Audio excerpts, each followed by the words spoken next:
글씨가 잘 안 보일 수 있겠다라는 생각이 들고요. 제가 글씨를 가급적이면 크게 쓰고 지웠다가 다시 쓰고 그렇게 인도를 받도록 하겠습니다. 함께 말씀 봅시다. 골로새서 4장 7절부터 8절의 말씀입니다. 제목은요, 앞서가는 파수꾼 청년이라는 제목이고요. 성경 본문은 골로새서 4장 7절부터 8절입니다. 제가 대표로 봉독을 하겠습니다.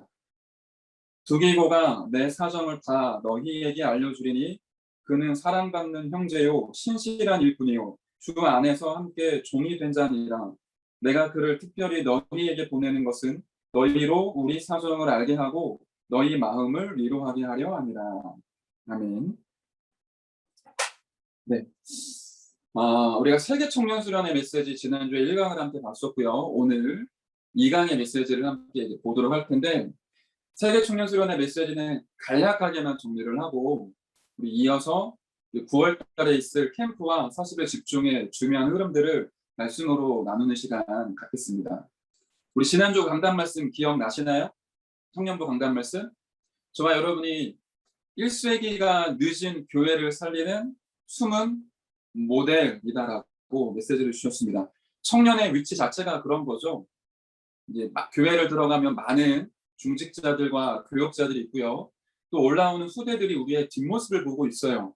그런 청년들이 자기 의견을 피력을 하거나 자기 자신을 나타내는 게 쉽지가 않습니다. 그래서 숨겨져 있는 것 같지만 위, 아래, 좌우를 보면서 하나님이 내게 허락하신 이 복음의 빛을 만방에 전하는 숨은 모델이라는 거죠. 3단체가 세상을 장악했는데 교회는 100년이 뒤떨어져 있습니다. 과학으로 보나 지식으로 보나 여러 가지 상황으로 보나 교회는 지금 1세기나 뒤처져 있죠. 그런 시간표 속에 우리 청년들이 숨은 모델로서 이 교회를 살리고 앞서 나가며 후대들을 이끌어야 될 중요한 사명이 있습니다. 제가 초등학교 5학년 때였었는데요. 제가 굉장히 소극적이고 내성적이고 조용한 아이였었습니다. 그리고 뭐라고 표현을 하면 좋을까요? 요즘에 우리 청년들이나 대학생들이 쓰는 표현으로는 아웃사이더, 이걸 줄여서 아싸라고 얘기를 하더라고요. 제가 그 아싸 중에 한 사람이었던 것 같아요. 그러다가 초등학교 5학년 때 담임 선생님을 만났는데 이름도 제가 안 잊어버려요. 최은주 선생님이시라고. 지금 생각해 보니까 이분이 진짜 선생님이신 것 같아요.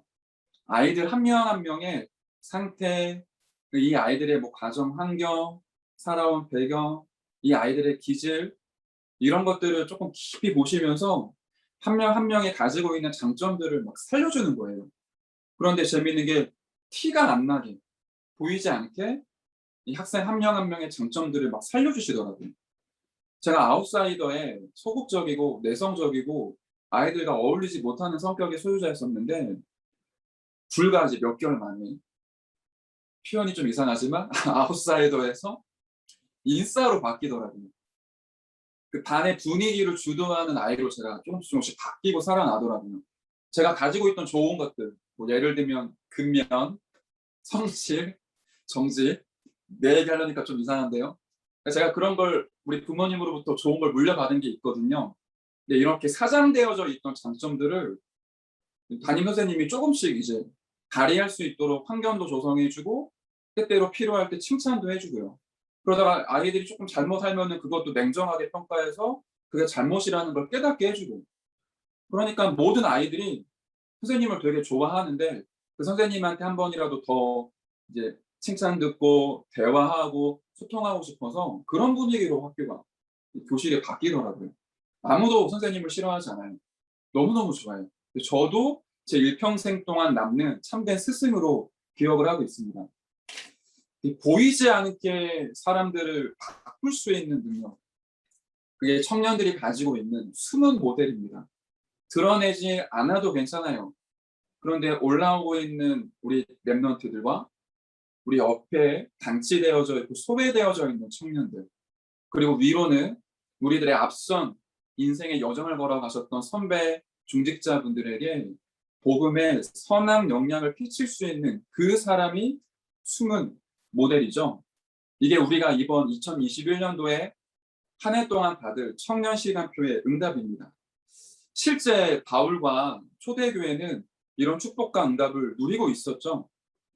교회는 세상보다, 교회는 지금 3단체보다 100년이나 뒤떨어져 있지만 로마가 복음화되어지던 당시 초대교회 상황을 보면 바울과 초대교회는 세상을 이끌었습니다.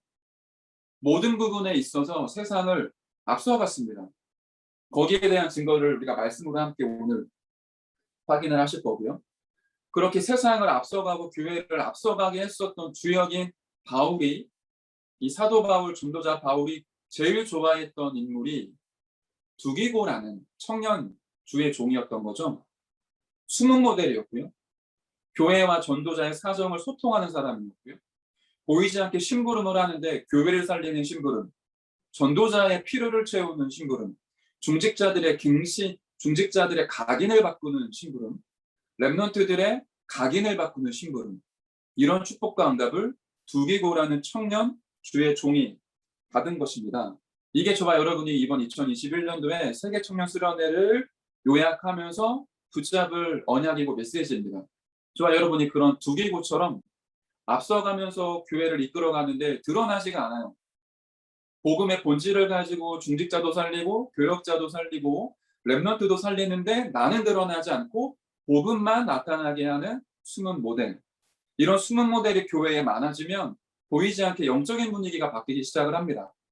이런 숨은 모델들이 많아지면 교회에는 수근수근거리는 불신앙의 말들이 잠잠해지기 시작을 합니다. 왜냐하면 하나님의 역사를 계속 맛보게 되니까 불신앙을 하다가도 하나님의 역사와 증거 앞에서 불신앙이 잠잠해지게 되어 있죠. 누군가 그 역할을 했던 겁니다.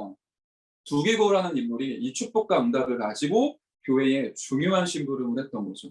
그러면서 세상 사람들보다 앞서가는 그 보좌의 축복, 시공간 초월의 능력, 237의 빛이라는 비밀을 가지고 세상보다 앞서가는 응답을 가지고 있었던 인물이 두기고였었어요. 그럼 서로는 이렇게 보도록 합시다. 우리 청년들이 어떻게 하면 앞서갈 수 있겠습니까? 우리 교회와 내 자신이 어떻게 해야 앞서갈 수 있겠습니까? 세 가지만 간단하게 기억을 하십시오. 네피림이 지금 세상을 장악하고 있죠. 안타까운 사실이지만 예수 믿는 크리스천들이 세상의 서밋의 자리에 올라가지 못하고 있습니다. 사탄이 만들어 놓았던 사탄의 서밋, 네피림 서밋들이 세상의 서밋의 자리에 올라가서 국가와 나라를 통치하고 있고요. 경제와 정치와 문화, 교육 모든 부분들을 네피림 서밋들이 장악을 했죠. 이제 이러한 흐름들을 바꿀 때가 됐다라는 거예요. 3차와 4차 산업혁명 시대를 이 세상의 서밋들에게 빼앗겼지만 다가올 시대와 미래를 두고 우리가 진짜로 세계복음화를 준비해서 올 수밖에 없는 후유증을 치유하고 이제 5차 산업혁명 시대를 이끌어가야 된다. 문화를 정복해야 세계복음화를 할 수 있잖아요. 정치와 경제와 각 분야를 정복해야 복음의 문화를 가지고 세상을 치유할 수 있잖아요. 네피림이 어떻게 세상을 장악했냐라는 겁니다. 그들에게 한 가지 무기가 있었죠. 악령의 힘을 빌리는, 악령과 마귀와 소통하는 명상이라는 비밀을 가지고 있었어요. 이게 원래 우리 것이었잖아요. 우리가 무엇을 가지고 세상보다 앞서갈 수 있느냐? 묵상입니다. 다시 말해 여기 묵상이라는 건 말씀과 기도를 얘기하는 거죠. 불신자들의 명상은 뭡니까? 자꾸만 나를 비우죠. 가장 명상을 조금 대중화하고 있는 불교를 가지고 얘기를 해볼게요. 스님들이 명상할 때 어떻게 하시죠? 무조건 명상을 합니까? 그렇지 않아요. 몸을 살리기 위해 스님들은 고기 잘 안 먹죠. 굉장히 깊은 음식 먹습니다. 해 뜰 때 일어나고 해질 때 자요. 그러니까 뭔가 집중하고 몰입할 수 있는 몸 상태를 만들어내는 거죠. 거기다가 운동을 하는데 108배를 해요. 단전에 힘을 주고 몸을 살리는 뭔가를 한다는 거예요. 그렇게 하면서 경전 외우죠. 그 부처 석가모니가 만들어낸 경전, 그의 제자들이 만들어낸 경전을 읽고 뭔가를 깨닫습니다. 그거 가지고는 깊은 뭔가 모르는 명상으로 이제 빠져드는 거예요. 그 내용들을 가지고 끊임없이 떠올리고 고민하면서 열반의 경지에 올라가기 위해 나를 비우는 거죠. 그게 불신자들이 하는 대표적인 명상의 예 아닙니까? 하나님의 자녀가 어떻게 묵상해야 되겠습니까? 방법은 여러분 각 개인에게 함께 하시는 성령 하나님이 깨닫게 하실 거예요. 그렇지만 우리가 근본적으로 가지고 있는 거 한 가지 있죠. 내가 나를 비우거나 내가 나를 성취시키거나 자아 실현을 하는 게 목적이 아니죠. 하나님의 것이 내 안에 충만해지도록. 그렇기 때문에 하나님의 말씀으로 내게 편집되는 게 필요한 겁니다. 진짜 묵상이 되려고 하면 하나님의 말씀부터 우리가 정리되어져 있어야 돼요. 하나님의 말씀을 통해 우리가 뭔가 은혜를 받고 힘을 얻고 내 인생이 편집되어져야 됩니다. 그렇기 때문에 예배라는 축복이 너무너무 중요한 거죠. 예배를 통해 말씀이 선포되고 말씀이 임해서 그 말씀이 나의 영혼과 생각과 마음을 사로잡기 시작을 할 때 그걸 가지고는 홀로 깊은 시간에 들어가는 게 장막이지 않습니까? 이걸 묵상이라고 얘기를 하죠. 1998년도에 원단 기도의 메시지가 기도 회복, 전도 회복, 경제 회복, 정치 회복이라는 메시지였었어요. 제가 그때 이제 처음으로 예수 믿고 테이프를 샀는데 우리 어머니가 원단 기도의 테이프 사오신 거예요. 그거 한 달 동안 계속 들었거든요. 22년, 23년 전 원단 메시지인데 지금도 기억에 남아요. 그때 기도 회복이라는 메시지를 주시는데 류 목사님이 이 얘기를 하시더라고요. 세상의 사람들이 명상을 통해 세상을 장악을 하고 있다. 인간이 명상을 하면 한 30배 정도 능력을 발휘하게 된다. 그런데 하나님의 자녀가 묵상의 비밀, 기도의 비밀을 회복하면 100배의 능력을 발휘한다. 100년의 응답을 누린다. 그때 1998년도 때 원단 기도의 메시지. 지금도 제가 마음에 좀 남더라고요. 세상을 지금 명상을 통해 세상을 장악을 했지만 하나님의 자녀가 묵상이라는 비밀을 가지고 영적인 힘과 뭔가 모르는 하나님의 보좌의 축복 누릴 수 있습니다. 여러분이 곰곰이 기도해 보시고 하나님 제가 묵상을 통해 하나님의 축복과 응답을 실제로 누리길 원합니다. 기도하는 은혜 있으시길 바랍니다. 사람한테 배우지 마시고요. 하나님과의 깊은 관계 속에서 나의 기도의 축복을 찾아내시길 바랍니다. 무엇을 가지고 앞서갈 수 있느냐? 하나님의 방법은 교회입니다. 뒤에 얘기를 하겠지만 교회라는 건 성막, 회막, 장막, 성전, 그리고 초대교회까지 5가지의 비밀이 다 포함되어져 있죠. 트리니티라고 하는 성삼위 하나님의 비밀이 임하는 곳이 교회이지 않습니까? 그 교회를 통해 복음을 회복하시고 복음을 선포하시는데 어디까지 나아가죠? 237 나라 5천 종족까지 나아갈 수 있도록 교회 안에 이방인의 뜰, 기도의 뜰, 아이들의 뜰을 하나님이 마련해 놓으시죠. 그 교회 안에 가장 중요한 본질과 핵심은 피제사와 언약궤입니다. 이걸 가지고 앞서가는 거예요. 다시 말하면 우리가 올바른 교회를 회복하며 세상보다 앞서갈 수 있다는 거죠. 세 번째, 그 축복을 가지고 나의 업이 237 치유 서밋과 맞아지면 세상보다 앞서갈 수 있습니다. 그래서 나의 업에 대한 컨셉이 있어야 되겠죠. 내가 이 직업을 왜 해야 되느냐? 그게 우리의 컨셉이죠. 그러면 무엇을 가지고 이 업을 통해 세계복음화를 할 거냐? 그게 콘텐츠죠. 그러면 이 업에 어떤 시스템을 가지고 세상을 치유하고 살릴 거냐? 어떻게 할 거냐? 그게 시스템입니다. 다윗을 예로 들어볼까요? 골리앗이라고 하는 네필임과 마주쳤습니다. 다윗이 이런 얘기를 하죠. 내게 어찌 이유가 없겠습니까? 다윗에게 있는 컨셉은 16살, 17살 목동의 컨셉이 아니라 이스라엘을 장차 통치해야 되고 하나님 여호와의 이름을 높여야 되며 성전을 건축해야 될 왕이라는 컨셉을 가지고 있었어요. 이스라엘을 통치해야 될, 이 이스라엘을 하나님께 드려야 될 그런 뭔가 모르는 사명과 언약이 다윗에게 있었죠. 그 컨셉을 가지고 딱 선 겁니다. 어떤 컨텐츠였죠? 칼과 창과 단창으로 너는 내게 나아오지만 나는 만군의 여호와의 이름으로 네게 나아간다. 내용이 분명히 있었죠. 어떤 시스템이었습니까?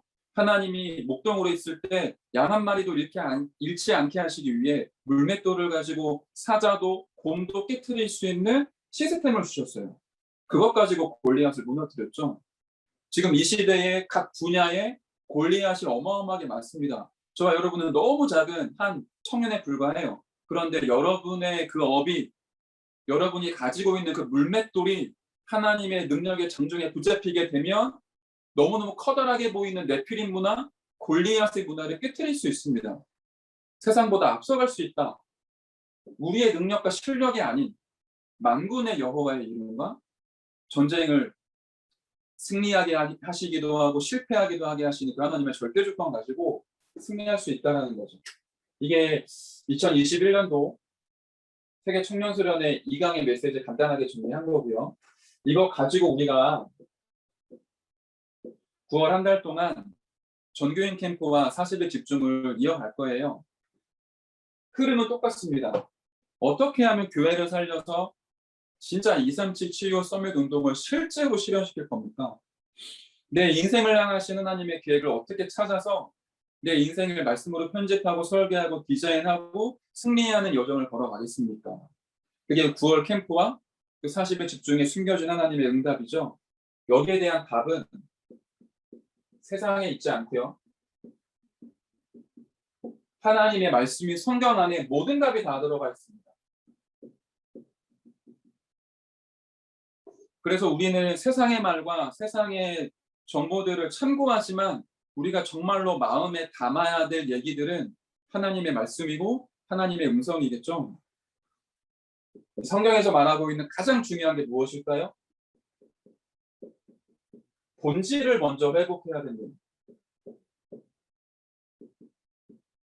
코로나가 오니까 비대면 시대가 왔어요. 많은 교회들이 어려워하고 힘들어합니다. 교회가 무너지고 문 닫는 교회들이 많아졌습니다. 그러다 보니까 자꾸만 여러 가지 방법과 대체법들을 강구하겠죠. 그런 시대일수록 우리는 본질부터 회복을 해야 돼요. 1980년대, 90년대 미국에서 어떤 바람이 불었냐면 자꾸만 교회 안에 있는 청년들이 교회 밖으로 떠난다. 교회 밖에 선교 현장에 있는 불신자들이 교회로 담기지 못한다. 이걸 어떻게 해결해야 되겠느냐. 그렇게 주혜종 목사님들이 모여서 고민을 하다가 나온 게 한국말로는 열린 예배예요. 불신자도 와서 예배드릴 수 있게 하자. 그래서 교회의 문화를 바꿨죠. 고리타분한 형식의 설교가 되지 않도록 모든 형식이 불신자들도 쉽게 올 수 있도록 이 청소년 청년층들도 이 문화가 익숙하도록 그래서 사도신경 없애고 주기도문 없애고 설교도 복음을 얘기하는 게 아니라 실생활에 우리 삶에 필요한 얘기들을 꺼내기 시작을 했어요. 대표적인 교회가 어느 교회죠? 로버트 슐러 목사님의 수정교회 크리스탈 교회 아닙니까? 근데 그렇게 교회가 세워진 곳이 지금 거의 다 무너지고 있어요. 그때 그 흐름이 한국으로 들어오면서 열린 예배라는 이름으로 한국의 교회에 많은 바람이 불었죠. CCM이라는 게 막 들어오기 시작을 했고요. 들으면은 대중가요 같은데 내용은 하나님 찬양하는 내용이고, 근데 조금 더 파격적인 곳은 교회를 들어갔는데 약간 나이트클럽 같은 힙합클럽 같은 그런 조명과 그런 세팅을 다 해놓고 청년들이 와서 이게 예배 시작과 끝이 뭔지 모를 그냥 막 음악이 틀어지고 영상이 보이고 누가 나와서 얘기하고 간증하는데 감동되고 그렇게 했는데 뭘 놓쳤냐? 본질만 놓친 거죠. 교회가 갖고 있는 본질은 복음입니다. 교회가 복음을 얘기하지 않는 순간 교회는 교회로서의 의미를 잃어버리죠. 신자가 복음을 잃어버리는 순간 신자로서의 정체성은 잃어버리게 되는 겁니다.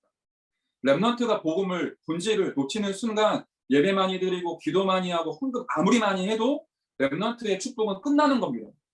코로나 시대가 맞지만 우리가 정말로 집중하고 우리가 정말로 몰입해야 될 것은 내가 갖고 있는 이 복음, 이 본질부터 회복을 해야 돼요. 자, 예수 그리스도 그 당시를 한번 봅시다. 예수님이 공생의 기간 동안에 중요한 현장들을 따라다니는 제자들에게 보여주기 시작을 해요. 제가 많은 예가 있지만 세 가지만 예를 들게요. 첫 번째가 마가복음 5장의 거라사인 지방에 귀신 들린 자입니다. 완전히 붙잡혔어요. 인격과 이 인생 전체가 완전히 사로잡혀서 사람들이 너무나 난리를 치니까 사람들이 쇠고랑으로 묶는데 쇠고랑을 다 끊어요. 무덤 사이를 왔다 갔다 하고 소리를 지르고 자기 몸을 이 칼과 돌로 자해를 하는 겁니다. 가족들이 어떻겠습니까? 해결이 안 되는 거예요. 무덤 사이를 오갔다라는 건 우리나라처럼 이렇게 무덤이 본붕식으로 이렇게 흙을 덮어놓은 무덤이 아니었었어요. 당시의 무덤은 굴을 파고 시체를 거기다가 안장하고요. 돌로 달아놓죠. 이 돌이 어마어마하게 컸기 때문에 혼자의 힘으로 돌을 움직일 수가 없었어요. 근데 얼마나 힘이 센지 무덤 사이를 오갔다라는 건 돌들 다 깨부시고 없애고 무덤에서 시체와 같이 자고 이랬던 거예요. 그런 자를 예수 그리스도가 치유하시죠. 두 번째 예를 들어볼게요. 요한복음 4장에 보면 예수님과 제자들이 사마리아 성으로 내려갑니다. 그때 그 사마리아 성에 수가성, 그 성에 한 여인이 모두 다 낮잠을 자고 있는 시대, 땡볕의 한낮, 그 중동 지방의 한낮이 얼마나 덥습니까? 아무도 활동하지 않는 한낮에 사람들의 이목과 눈을 피해 우물가에 물을 기르러 오죠. 알고 보니까 이 여인이 계속 남편이 바뀌어요. 자기 인생의 절대는 사랑이었겠죠. 내가 가정에 대한 상처, 우리 엄마 아빠에 대한 상처, 이걸 해결하는 길은 내가 꿈꾸고 이상형으로 생각하는 남자를 만나 결혼하는 것. 계속 실패하는 거예요. 계속 실패하다 보니까 남자가 계속 바뀌어요. 이제 이게 모든 국내 사람들이 알게 되니까 얼굴을 들고 밖에 나갈 수가 없는 상태가 된 겁니다. 그런 사마리아 수가성 여인을 예수님이 완전히 치유하시죠. 세 번째 장면을 보십시오. 요한복음 3장에 엘리트입니다. 바리새인이에요. 바리새인 숫자가 굉장히 적었다고 해요. 거의 정치인 수준으로 적었다고 합니다. 사실은 덕망도 있고 학문도 있고요. 물질도 있고 사람들에게 인정받는 지도자였습니다. 그런 지도자, 엘리트, 니고데모가 이 영적인 갈등이 오는데 이게 그 바리새인의 교육과 유대교라는 종교로 해결이 안 되니까 아무도 찾지 않는 한밤중에 예수님을 찾아오죠. 라비요 라고 물어봐요. 예수님이 그 니고데모에게 중요한 영적인 메시지를 전달하시죠. 사람이 거듭나지 않고는 하나님의 나라로 들어갈 수 없다. 세 가지 예를 들었습니다. 귀신 들린 자, 그리고 삶이 무너진 자, 엘리트이지만 영적으로 힘을 잃은 자. 세 사람이 각기 다른 상태인 것 같고 각기 다른 케이스인 것 같지만 문제는 똑같아요. 예수님이 그 현장을 제자들에게 계속 보여주셨던 거예요. 이들이 가지고 있는 문제가 뭐였죠?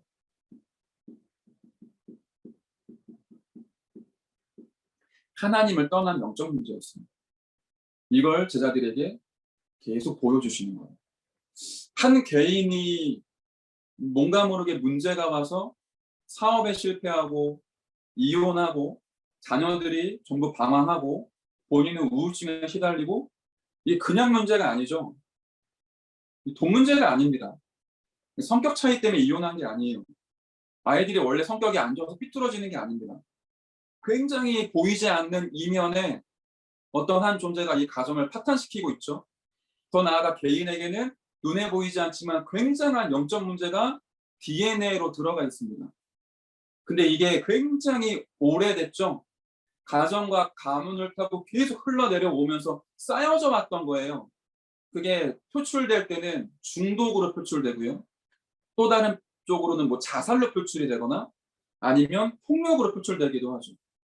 드러난 결과는 드러난 것일 뿐 진짜 문제는 이 사람에게 보이지 않는 영적인 상태, 영적인 문제라는 거죠. 그게 근본이지 않습니까? 하나님을 떠나 있는 영적 상태, 사탄이 장악한 영적 상태, 알고 보니까 하나님 필요 없어 하나님의 자리에 올라가 있는 불신앙의 죄. 이게 굉장히 오래됐는데 영적으로 쌓여져 와서 결과로 나타나게 되죠. 제가 30대 초반에 신앙생활을 쭉 하는데 힘들더라고요. 신앙생활 하는 게. 뭔가 안 되는 것만 같고 자꾸만 반복되는 것 같고요.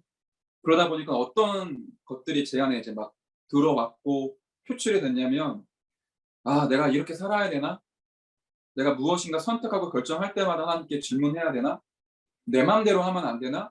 한 번쯤은 내가 살고 싶은 대로 살아가면 안 되냐? 이런 생각이 드는 거예요. 희한하죠. 그게 강해지기 시작을 하니까 제가 놔버렸어요. 모든 걸. 하나님 이제 1년만 아니 6개월만 제발 내 마음대로 살아봅시다. 나도 좀 그냥 편하게 살아봅시다.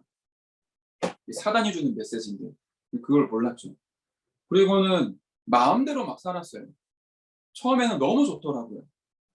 시간이 지났는데 영적으로 피폐해지기 시작하는 거예요. 그러다가 사건과 사고들이 터지기 시작하는데 감당할 수 없는 문제들이 계속 밀려오네요. 그리고 6개월 있다가 제가 완전히 망했어요. 하나님의 자리에 인간이 올라가는 순간 사단이 장악을 합니다. 티가 안 나요. 그게 자체가 영적인 문제라는 걸 알 수가 없죠. 그것 때문에 가정이 망한다는 걸 많은 사람들이 모르고 있습니다. 근데 이 문제가 지금도 현장과 교회 안에 고스란히 드러나고 있다는 게 문제 아닙니까? 이렇게 속삭여요. 하나님 없어도 괜찮아. 너에게 돈이 있어야 돼. 물질이 있어야 돼. 교회도 다니고 기도도 많이 해. 그런데 너한테 일단 물질이 있고 돈이 있어야 네가 뭘 할 수 있을 거 아니야. 이렇게 얘기를 하죠. 맞습니다. 돈이 있어야 우리가 조금 안정적이고 다른 사람들에 비해서 윤택한 삶을 살아갈 수 있는 건 맞아요. 근데 우리의 마음과 생각과 영혼에 무엇이 중심이냐는 겁니다. 하나님과 함께 있어야 될 그 마음 중심에 내가 중심이 되고 물질의 중심이 되기 시작했을 때 어떤 일이 벌어지죠? 정신적인 문제가 이제 생기기 시작을 하죠. 중직자 자녀들과 교역자, 목사님 자녀들 중에 이런 케이스 좀 많더라고요. 우리 부모님이 목사하고 우리 부모님이 권사고 장로인데 30년 동안, 25년 동안 아무리 신앙생활해도 우리 집이 뭐 잘 되는 거 있냐? 응답 오는 거 있냐? 나는 원래부터 하나님 안 믿었다. 시간표만 노리고 있다가 기회 생겨서 교회를 떠나가는 친구들이 많아요. 그렇게 밖에 나가서 사는데 좋은 거라. 봐봐, 교회를 안 다녀도 내가 망했어? 돈도 잘 벌고 건강하고 사람들에게 인정받고 내가 즐기고 싶은 대로 즐기고 그렇게 살아가는 친구들도 꽤 많아요. 사단이 끊임없이 뭔가를 던지는 거죠. 야, 이거 한번 먹어봐. 돈도 먹어봐. 성공도 먹어봐. 사랑도 먹어봐. 행복도 먹어봐. 다 줍니다. 다 주면서 영적인 것만 다 빼앗아가요. 결정적인 순간에 치는데 그때는 이미 돌이키기가 어렵죠. 하나님이 치는 게 아니라 사단이 결정적인 순간에 이 사람의 개인의 인생을 한순간에 완전히 몰락시키는 시간표로 이끌어 간다고요. 그 전까지 계속 좋은 거 먹이는 거예요. 우리가 좋은 고기 먹을 때 돼지들도 좋은 고기 먹을 때는 사람들이 키울 때 좋은 거 많이 먹이거든요. 돼지들한테. 사탄이 지금 그걸 하는 거지. 육신적으로 너무 탐스럽고 보암직하고 아름다운 것도 계속 주면서 영적인 걸 계속 갉아먹습니다. 아, 하나님이 없어도 살만하구나. 교회를 안 다녀도 행복하구나. 굳이 말씀 안 붙잡아도 나는 괜찮구나. 그러다가 어느 날 그 시간표가 옵니다. 그때는 이미 굉장한 데미지를 입어야 돼요. 지금도 그 문제는 계속되고 있죠. 끊임없이 바벨탑을 쌓게 만듭니다. 인생의 성공을 향해 막 달려가요. 성취가 되어질 때 얼마나 기뻐요. 내가 만약에 외무고시가 있다. 한 3년 정도 열심히 공부해서 내가 외교관이 되겠다. 좋아요. 좋은데 복음 없이 하는 거. 그렇게 해서 그 자리에 올라가면 얼마나 뿌듯합니까? 성취감도 있고 내가 뭔가를 이루었다는 것에 대한 자부심과 자존심도 있고요. 그걸 계속 부추기죠. 그러면서 알게 모르게 복음을 계속 사라지게 만들어요. 이 문제가 지금 세상의 문제 아닙니까? 여기에 대한 하나님의 답이 여자의 후손이죠. 방주입니다. 그리고 전도와 선교이죠. 이 영적인 문제를 인간의 능력으로는 도저히 해결할 수가 없어요. 배후에 사탄이 역사하고 있고요. 배후에 지옥의 권세가 역사하고 있고요. 하나님을 떠나서서 살 수 있다라고 하는 죄의 권세가 사람들을 붙잡아 버렸어요. 이 문제를 깨트리고 해결할 수 있는 유일한 답으로 마귀의 머리를 깨트릴 여자의 후손을 보내겠다. 지옥 권세가 아니라 방주 안에 들어오기만 하면 살아날 수 있다. 바벨탑을 쌓는 게 아니라 그리스도를 통해 구원받아 그리스도의 능력과 이 그리스도로부터 올 수밖에 없는 모든 축복들을 세상에 알리고 전파해라. 그것 가지고 승리하게 하셨죠. 그게 이 코로나 시대 때 우리가 여전히 회복해야 될 본질입니다. 복음부터 회복하자. 본질부터 회복해야 됩니다. 방법 이전에. 여기 많은 임원들이 계시고 우리 지교회를 이끌어가는 사역자, 조장분들이 계실 거예요. 우리는 늘 어떻게 라는 단어를 많이 씁니다. 그 임원으로서 내가 어떻게 해야 됩니까? 지교회 사역자로서 지교회를 어떻게 해야 됩니까? 다락방 사역자로서 다락방을 어떻게 해야 됩니까? 라고 얘기를 하거든요. 그 어떻게는 이걸로 끝이 나야 돼요. 복음으로. 복음이 회복되기 시작하고 복음이 누려지기 시작을 하면 어떻게가 되어지는 걸로 바뀌어지죠.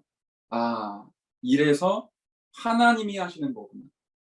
이렇기 때문에 전도는 되어지는 것이구나. 제가 다 얘기할 수는 없지만 시간도 많이 없고요. 복음의 본질을 회복할 시간표라는 겁니다.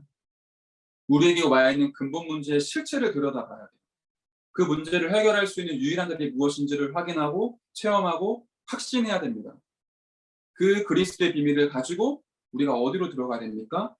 집중으로 들어가야 되겠죠. 이 축복과 은혜가 저와 여러분에게 이 9월달 캠프와 40일 집중을 통해 회복될 줄 믿습니다. 그렇게 그리스도로 답을 내게 되면 시대를 두고 하나님이 언약을 우리에게 허락하시죠. 그리스도께서 근본 문제를 해결하시고 세상을 보는 눈을 열어주시고 진정한 인생의 답이 무엇인지를 제자들에게 알게 해주셨어요. 그 답을 가진 제자들을 따로 불러 모으셔서 시대를 움직일 수 있는 언약을 주시죠. 사명 이전에 우리가 뭔가를 해야 되는 것 이전에 나에게 언약이 있어야 내 삶이 말씀으로 편집될 수가 있겠죠. 예수님이 이렇게 말씀하십니다. 모든 민족으로 제자를 삼아 아버지와 아들과 성령의 이름으로 세례를 베풀고 내가 너에게 분부한 모든 것을 가르쳐 지키게 하라. 마태복음 28장 18절부터 20절이죠. 모든 나라로 복음 증거할 수 있도록 처음부터 약속을 주셨죠. 237 나라 5천 종족을 향할 수 있도록 처음부터 약속을 주셨어요. 지금 전 세계가 전쟁과 기근, 정신병과 마약으로 물들어가고 있습니다.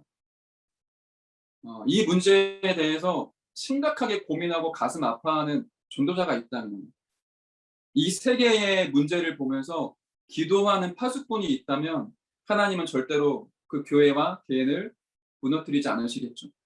그 교회를 통해 세계복음화를 이루어 나가실 겁니다. 전 세계 교회에 세계복음화를 꿈꾸고 세계복음화를 말하는 교회가 몇 개나 있을까요? 전 세계 교회가 몇 개인지는 모르겠지만 그 수많은 교회에서 이 전쟁과 기근과 재앙과 정신병, 마약 중독 이러한 것들을 보면서 마음 아파하고 기도하고 있는 교회와 주의 종과 전도자들이 몇 명이나 있겠습니까? 제가 처음에 다락방 들어왔을 때 너무 충격이 됐는데 고등부 예배를 드리러 갔어요. 그 전까지는 교회를 다닐 때 뭐 고등부나 뭐 중등부나 뭐 주일학교 예배를 드릴 때 그런 얘기를 들어본 적이 없어요. 고등부 예배를 드리러 갔더니 앞에 있는 목사님이 이 메시지를 주시는 거예요. 매일 기도해야 된다. 대한민국의 4,700개 고등학교와 전 세계의 20억 청소년들과 저 2만 개 대학을 향해 매일 기도해야 된다. 사탄이 세상을 장악해서 수많은 사람들이 마약 중독으로, 청소년들이 엄마 아빠의 이혼 문제 때문에 상처받아 성매매로, 알코올 중독으로, 이제 약물 중독으로, 마약 중독으로 무너지고 있는 시대에 이 현장 가운데 말씀 운동이 일어나도록 매일 기도해야 된다. 고등부 예배 드리러 간 날부터 세계복음화를 처음부터 얘기하시더라고요.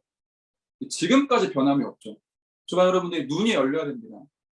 내 삶이 조금 피곤하고 어려울 수 있습니다. 근데 여러분의 삶의 수준과 상관없이 하나님은 저와 여러분의 인생을 통해 세계복음화를 이루길 원하시죠. 그러면 우리의 눈이 237로 가 있어야 돼요. 요 근래 아프간 나라가 많이 이제 어지럽죠. 탈레반이 장악을 했습니다. 굉장히 안타깝더라고요. 몇 개 기사를 봤는데 탈레반이 이제 완전히 철권 정치로 많은 사람들을 죽이니까 탈출을 하려고 그 미군 군 비행기의 바퀴에 사람들이 매달려 있더라고요. 비행기가 이륙을 했어요. 살아야 되니까 바퀴에 매달려 있다가 보공으로 올라갈 때 떨어져 죽은 사람들이 많더라고요. 그 공항에 들어가려고 사람들이 몰려 있는데 자기가 못 들어가요. 우리 아이라도 이 탈레반 정권 안에서 죽지 않도록 우리 아이를 좀 살려주십시오. 그 내 아이를 그 군인들한테 던지더라고요. 이런 일들이 지구 곳곳마다 일어나고 있습니다. 보이지 않는 곳에 많은 후대들이 상처받아 무너져 있고 그 아이들이 약물과 마약과 알코올 중독으로 폭력으로 병들어가고 있습니다. 그걸 보는 한 사람이 지금 이 시대에 필요한 거죠. 더 나아가 마가복음 16장 15절부터 20절에 보니까 하나님 예수 그리스도께서 병든 빈 곳의 현장을 말씀해 주셨어요. 만민에게 복음을 전파하라.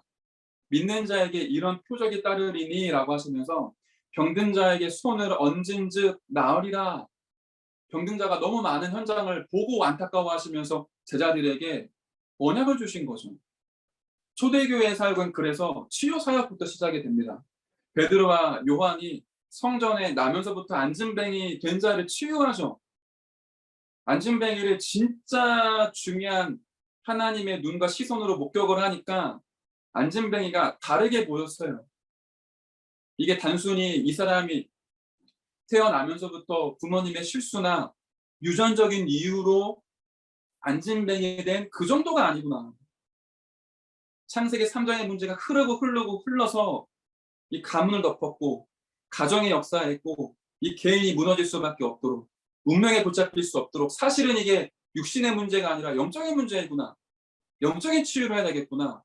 그런 비밀을 가지고 내게 있는 것으로 네게 주노니 너에게 은도 금도 필요 없다. 나사렛 예수 이름으로 일어나 걸으라. 베드로의 처음 사역이 치유 사역이었었죠. 빌립이 어디로 갑니까? 사마리아 성으로 들어갑니다. 빌립이 서울대학교 의과대학을 졸업한 게 아니에요. 전공이 수련을 해서 현장 나간 게 아니에요. 평신도 빌립이 사마리아에 내려갔는데 어떤 일이 벌어집니까? 수많은 중풍병자가 치유되어지죠. 많은 사람에게 붙었던 더러운 귀신들이 소리 지르며 나가는 역사들이 벌어졌었어요. 영적인 의사로 선 빌립 한 사람이 지역 한 군데를 들어가니까 모든 사람들을 치유하기 시작을 하는데 육신의 치유를 한 게 아니라 영적인 치유를 했던 거죠.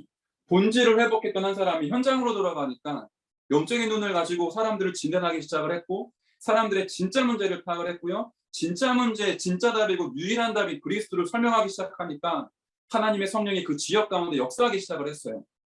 많은 사람에게 붙어있던 더러운 귀신들이 소리 지르며 떠나가고요. 중풍병자와 안진뱅이들이 나오니 그 성에 기쁨이 충만하더라.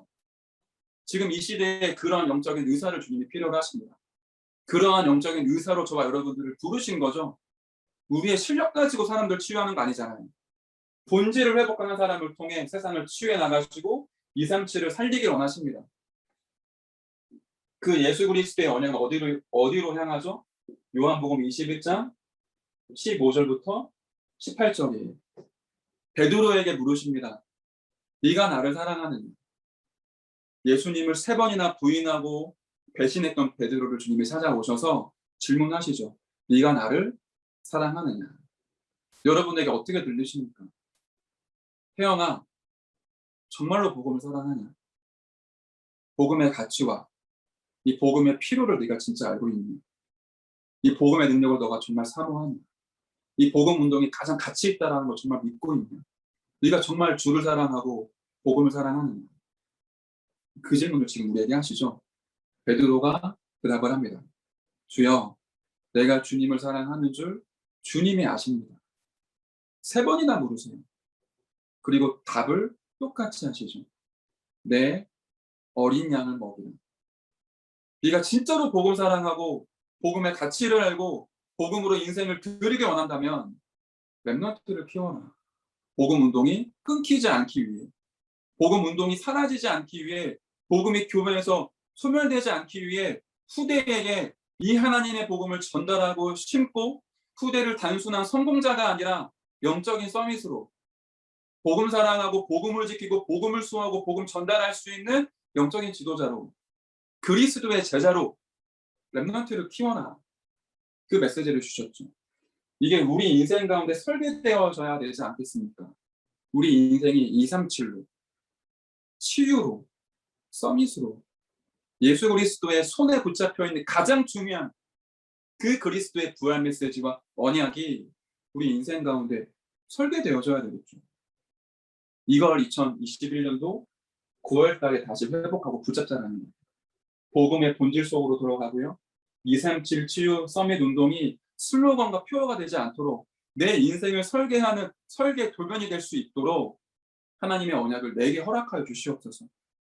그게 우리가 2021년도 9월 달에 이 캠프에 받을 응답입니다. 세 번째는 뭐죠? 어떻게 그 운동을 실현시킬 수 있겠습니까? 하나님의 방법은 교회입니다. 언제나 그랬어요. 교회를 통해 세상을 살리고 치유해 나가셨죠. 예수 그리스도께서 진정한 해답을 보여주셨고요. 진정한 언약을 회복시켜 주셨고요.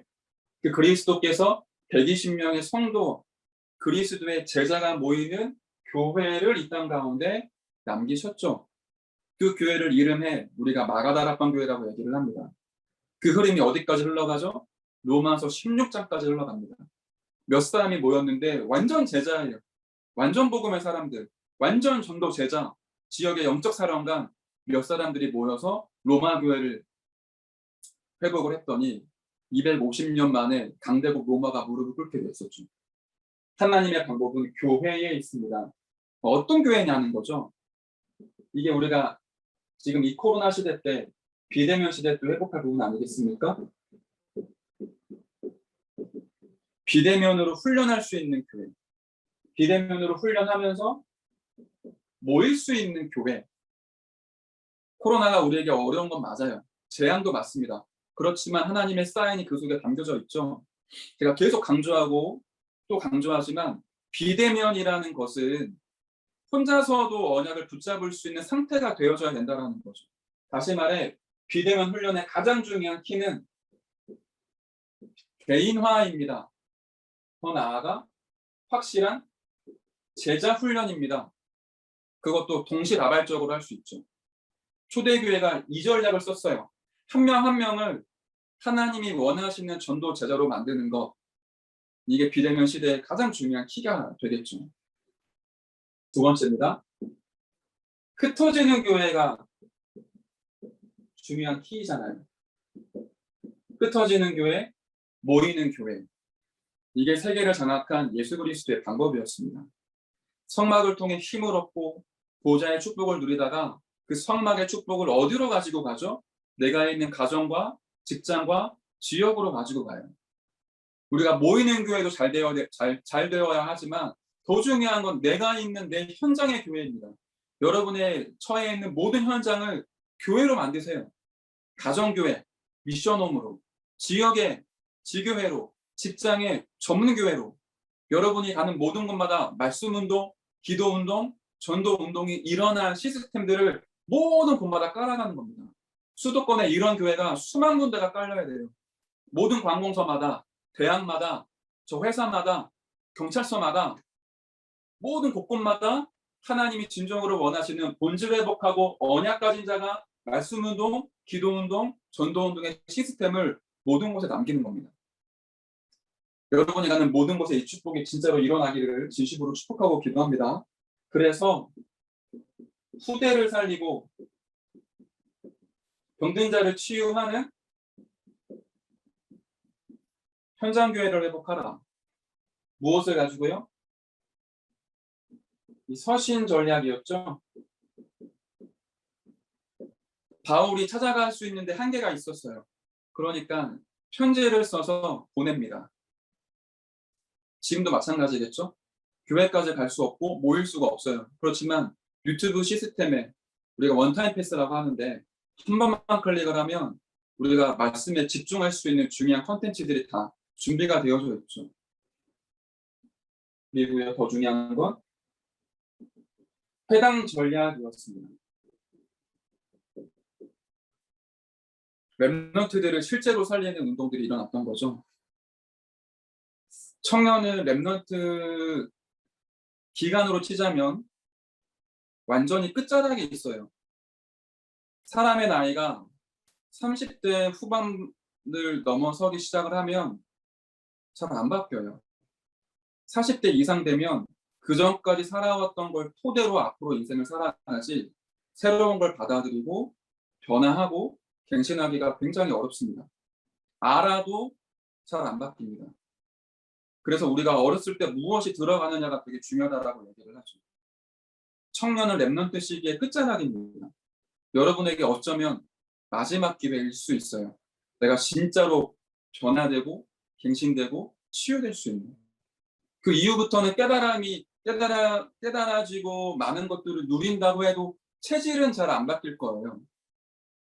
지금 그 수준, 그 기준, 그 표준, 그 상태가 남은 인생 50년, 60년을 좌우한다고 봐도 무방하지가 않습니다. 저는 좀 애가 타요. 제 주변은 이제 40대가 넘어갔잖아요. 저도 인생을 살아오면서 많은 것들을 좀 보고 목격을 해왔잖아요. 지금 20대 아이들한테 해줄 얘기가 많아요. 저는 인생의 굴곡도 많았고요. 시행착오도 많이 있었고 진짜 고통이 뭔지를 체험했거든요. 굳이 그런 고통을 겪으면서 그리스도로 답을 낼 필요가 없으니까. 돌아갈 필요가 없으니까. 우리 아이들이, 우리 청년들이 이 마지막 시간표에 무엇에 집중하고 무엇을 가지고 있어야 되느냐. 그게 향후 50년을 움직일 겁니다. 여러분의 인생은 여러분의 인생으로 끝나지 않습니다. 여러분의 인생은 교회를 살리거나 교회를 무너뜨리게 될 겁니다. 여러분의 인생은 랩런트를 살리거나 랩런트를 무너뜨리게 되어 있습니다. 내 인생 잘 먹고 잘 사자, 그걸로 끝이 나지 않는다라는 거예요. 다시 정리를 할게요. 9월 한 달 동안 본질부터 회복을 합시다. 237 서밋 운동이 내 것이기에 이것 가지고 인생을 설계합시다. 교회를 회복시켜서 교회를 통해 현장을 디자인합시다. 비대면 시대이기 때문에 모이기 어렵다. 그거는 저기 있는 불신자들이나 다른 교회 청년들이 얘기할 단어이고요. 저와 여러분은 기회입니다. 비대면 시대가 세계복음화의 중요한 전환점으로 우리가 맞이할 수 있습니다. 마지막 결론을 맺도록 할까요? 제가 지교회 예배 때도 계속 강조하고 말씀을 나눴는데요. 지금 이 시대를 비대면 시대라고 얘기를 하잖아요. 대면 시대가 아니라 비대면 시대에 나의 영적인 시스템 구축하라. 나를 개인화할 수 있는 나의 영적인 시스템부터 구축하십시오. 여러분들이 그것을 얼마나 사실적으로 구체적으로 만들어낼 수 있느냐가 나의 각인과 뿌리와 체질을 바꾸는 데 굉장한 영향을 끼치게 되겠죠. 예배 한 번을 형식적인 예배로 드리지 마시고 예배 한 번이 내 인생에 편집될 수 있도록, 기도 한 번이 횟수나 형식으로 그치지 않고 내 인생을 설계할 수 있도록, 하나님이 주신 그 말씀이 나에게 완전히 각인되고 뿌리내리고 체질돼서 이 말씀이 현장으로 흘러들어가 현장을 디자인할 수 있도록 예배와 기도와 말씀의 영적 시스템을 비대면을 가지고 새롭게 세팅을 합시다. 줌이 됐든 겟업타운이 됐든 유튜브가 됐든 인스타그램이 됐든 여러분이 활용할 수 있는 모든 비대면을 활용하셔서 나를 살릴 수 있는 나만의 영적인 시스템을 세팅하시라. 조금 더 구체적으로 얘기해 봅시다. 하루에 10분의 집중을 놓치지 맙시다. 제가 계속 강조하고 말씀드렸죠. 10분은 시간의 개념이라기보다 집중과 깊이의 개념입니다. 내 영적인 상태를 바꾸는 10분인 거죠. 내 인생의 많은 것들을 편집하고 설계하고 디자인할 수 있는 10분을 의미합니다. 시간적인 개념으로 보지 마시고 깊이의 개념, 집중의 개념으로 한번 다시 보세요. 렘넌트들한테는 그 10분이 이제 편안하게 어렵지 않게 하나님께 나아가기에 쉽게 기도할 수 있도록 10분이라는 시간 짧으니까 길지가 않으니까 그렇게 의미가 전달될 수 있겠지만 청년 여러분은 뭘 염두에 둬야 되냐면 24가 될 수 있는 10중의 집중입니다. 내가 복음으로 24가 계속 누려질 수 있도록 내 인생을 스탑하고 중단시키는 10분의 집중이 내 인생 가운데 필요한 거예요. 내 영적인 흐름이 바뀔 수 있도록, 영적인 리듬이 바뀔 수 있도록, 영적인 상태가 바뀔 수 있도록 내가 23시간 50분 동안 계속 불신앙하고 육신적인 것만 추구하다가도 10분의 집중을 통해 나의 24가 점차 복음 24로 바뀔 수 있는 그 10분의 집중을 세팅하시라. 가장 좋은 시간에 아무것도 방해할 수 없는 시간과 장소에서 오로지 하나님을 향할 수 있는 그 장소, 그 시간에 하나님을 향하여 마음의 문을 열고 완전히 하나님의 영에 감동될 수 있도록 그 10분의 집중을 다시 회복하시라. 방법은 여러분이 맞는 걸로 쓰시면 돼요. 말씀을 녹취하시든 메시지를 녹취본을 보시고 암송을 하시든 상관이 없이 나의 영적인 상태와 나의 영적인 믿음을 완전히 뒤엎을 수 있도록 흑암의 문화에서 하나님 나라의 문화로 바뀌는 이 어둠의 미디어를 빛의 미디어로 바꿀 수 있는 나의 모든 삶의 흐름을 복음으로 바꿀 수 있는 10분의 집중을 새롭게 세팅하시라. 24가 될 수 있도록 10분의 집중이 시간의 개념을 뛰어넘어 깊이와 집중의 개념으로 이해를 해주십시오. 하나님과 완전히 통할 수 있는 마치 에스겔이 그발강가에서 포로로 끌려갔지만 하나님의 그 계시를 환상으로 목격했던 기도의 깊은 곳으로 나아갔던 것처럼 사도 바울이 중요한 전도운동의 시간표마다 성령의 인도를 받기 위해 완전히 무릎을 꿇었더니 주의 사자가 중요한 응답을 가지고 왔던 것처럼 내 인생을 진짜로 편집하는데 내 것 가지고 편집하지 않고 하나님의 것으로 편집하고 하나님의 것으로 설계가 되어질 만큼 완전히 몰입하고 집중하는 이 시간이 우리에게 가장 중요합니다. 그래서 9월 한 달 동안 다시 회복을 하셨으면 좋겠어요. 지금까지 내가 이렇게 해왔다. 그거는 중요한 발판은 될 수 있지만 오늘의 현재는 아닙니다. 지금 내 상태가 어떤 상태이죠? 비대면 시대에 내가 지금 어떤 시간표에 와 있습니까? 어떤 상태입니까? 여러분의 모든 상태가 복음의 본질을 회복하시고 237 치유 서밋 운동이 회복되어질 수 있도록 그걸 가지고 교회를 살리고 교회를 통해 현장을 디자인할 수 있도록 저와 여러분이 2021년도 9월 한 달 동안 복음 앞에 완전히 무릎 꿇고 집중하는 최고의 은혜, 최고의 능력이 임하는 시간 될 줄 믿습니다. 제가 기도하고 예배를 마치도록 하겠습니다. 하나님의 은혜에 감사드립니다. 복음의 본질을 회복하는 모든 파수꾼 청년들이 되게 하여 주옵소서. 그리스도의 손에 붙잡혀 있는 이 시대를 향하신 그리스도의 언약을 우리 인생으로 가져오게 하여 주옵소서. 교회를 회복시키고 교회를 통해 현장을 디자인하간 중요한 비대면 전도 운동이 회복되어지게 하여 주옵소서. 이것을 두고 우리 모든 청년들이 10분의 집중이 회복되어지게 하시고 비대면 시대의 나의 영적인 시스템이 다시 세팅되어질 수 있도록 은혜 위에 은혜를 허락하여 주옵소서. 감사를 드리며 살아계신 예수 그리스도의 이름으로 기도드렸습니다. 아멘. 네, 우리 절대 불가능, 절대 가능 찬양하시면서 준비하신 예물 드리겠습니다.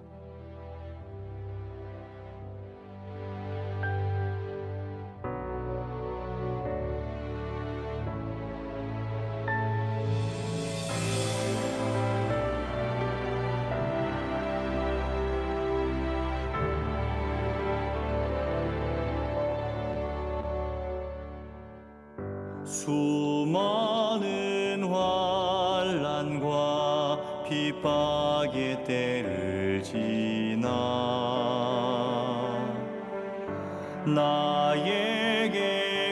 나에게까지 전달된 복음이 나를 넘어서 이 시대 살리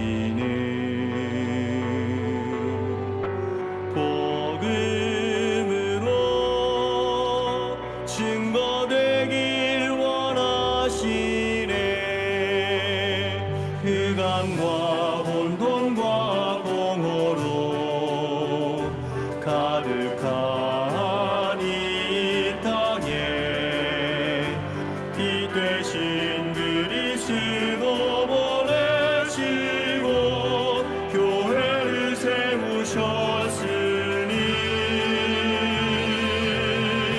내 생각보다 하나님 말씀 앞세우고 내 능력보다 기도로 힘을 얻고 내 계획보다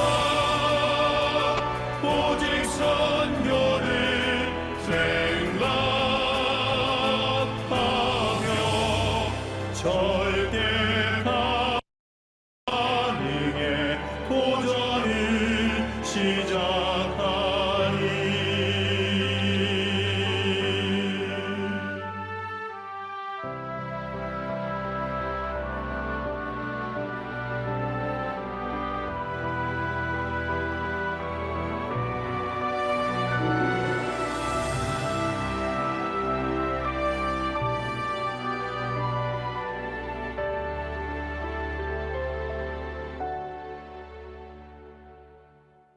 너무나 더디게 깨닫는 우리를 한 번도 책망치 아니하시고 남은 자의 사명 깨닫기까지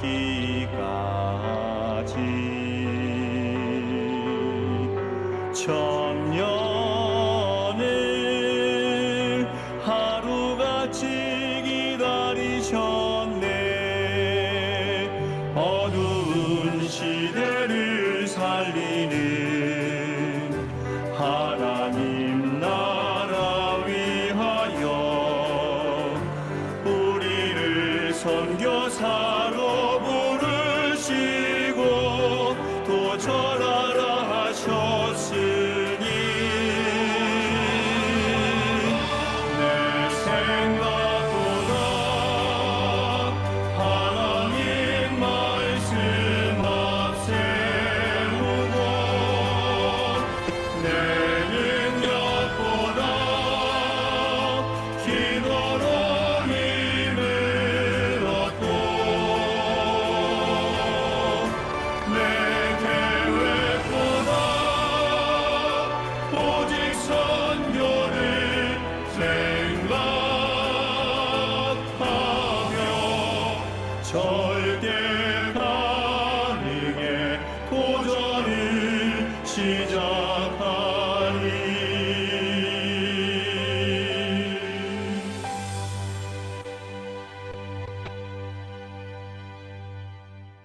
네, 회장님 나오셔서 광고해 주시겠습니다. 네, 하숙군 예배 오신 여러분을 환영합니다. 특히 세가적으로 오늘도 처음으로 하셨는데요. 저희 호스트 왓츠맨에게 문자, DM을 보내주시면 채팅을 요청해 주시면 저희가 안내드리도록 하겠습니다. 코로나 상황으로 멈춰있던 교회 캠프가 다시 시작됩니다. 캠프 메시지, 주제 메시지는 비대면 캠프라는 주제로 시작이 되고요. 스케줄은 9월 5일 내일 메시지를 캠프 메시지, 주일 메시지와 주일 메시지를 캠프 메시지로, 그다음에 캠프 메시지가 또 이어지고요. 10월 2일까지가 준비 캠프입니다. 네, 잠깐 화면을 좀 띄워주시죠. 네, 비대면 캠프로 9월 5일부터 10월 2일까지 이전 캠프, 실제 디데이 캠프는 10월 3일부터 10월 10일까지입니다. 이전 캠프 기간에 저희가 받을 메시지와 훈련들, 그다음 미션 확인, 현장 보고에 대한 수요 예배, 금요 기도회 등등 계속 이어지기 때문에 광고와 교회 주보를 잘 활용하시면서, 그리고 또 청년국에서는 지교회 메시지로 꼭 참석하셔서 인도 잘 받아주시길 부탁드리겠습니다. 네. 다음입니다. 이에 맞춰서 정교인 4차 40일 집중훈련이 9월 6일부터 10월 15일까지 40일간 다시 시작됩니다. 시간은 똑같이 저녁 9시 30분에 시작되고요. 저희가 참여했었던 것처럼 줌과 교회 유튜브를 통해서 진행됩니다. 모든 파수꾼 청년들이 임마누엘 함께 누리는 그 시간이 됐으면 되길 기도하겠습니다. 그리고 이에 맞춰서 청년국 지교회 온라인 연합 예배도 김태영 전도사님께서 저희 캠프 기간 동안 다시 진행을 해주시니 캠프 기간에 나를 살리고 현장을 살리는 큰 힘을 얻는 시간 되시길 기도하겠습니다. 그리고 메시지에서도 나왔는데 본부 협회에서는 계속 메시지와 훈련을 지금 비대면화 시키고 있고 또 OTP에 관련된 메시지가 계속 나오고 있습니다. 그래서 제가 알고 계신 협회에서 훈련을 진행하시는 분과 포럼을 잠깐 하던 중에 이 광고를 꼭 해야겠다 생각돼서 광고 드리도록 하겠습니다. 화요 집회는 사실 저희는 훈련 기준이 있는 훈련이었습니다. 근데 2019년 정도부터는 모든 사람들에게 아침 오전 10시에 오실 수 있는 사람들만 훈련을 받을 수 있는 그런 메시지였죠. 근데 그 메시지가 지금은 화요 제자 훈련으로 화요 237 화요 제자 훈련으로 진행이 됩니다. 진행이 되고 이 훈련은 시간은 라이브로는 오전 10시에 시작이 되지만 이 메시지를 다시 보기를 할 수 있는 훈련 기간이 또 있습니다. 메시지가 화요일 날 끝나고 목요일 날 다시 등록을 하셔서 훈련 헌금을 내시고 그날 목요일부터 일주일간 다시 보기로 훈련을 참여하실 수 있습니다. 진짜 비대면 훈련이고요.